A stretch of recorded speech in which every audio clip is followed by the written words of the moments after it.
Well, the St. Louis City municipal primary election is just 2 weeks from tomorrow. Early voting kicks off tomorrow at 7 polling locations.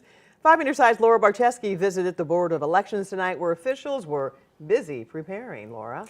Mike and Kelly, while the municipal election is certainly not as busy as a November general election, officials are still encouraging St. Louis residents to vote early.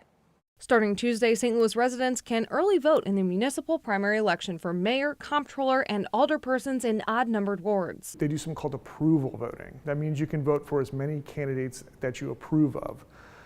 This year, with the number of candidates, that means that you could vote for all the candidates if you wanted to. You could vote for one, you could vote for none, you could vote for any combination that's on the ballot.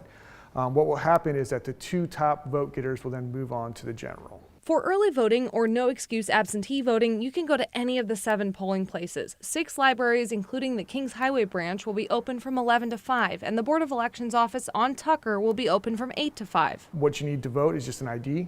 There's no excuse needed, so that means as long as you're a St. Louis City registered voter and you have an ID, you can vote tomorrow. But preparation for this election has not been as smooth as previous ones. The old elevators in the Board of Elections building broke down, and there's no timeline on fixing them, which means they've had a tough time accessing their warehouse on the 3rd floor. We've been running them like unmanned flights from the 3rd floor, just retrieving our equipment.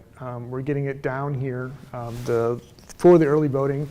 That equipment came down over the weekend. It's all been distributed today. The Board of Elections says it's going to be an even bigger challenge for the main election days. Right now, they're in the process of moving all of the equipment to a temporary warehouse that could be a permanent one. It will go out from that warehouse to polling places for March, return there after the March election, stored there till April, then go out from there for April. The board does not believe this will impact the election process for voters. The Board of Elections is currently in the process of mailing out voter info cards and sample ballots, and St. Louis voters can also look at that sample ballot before voting early online.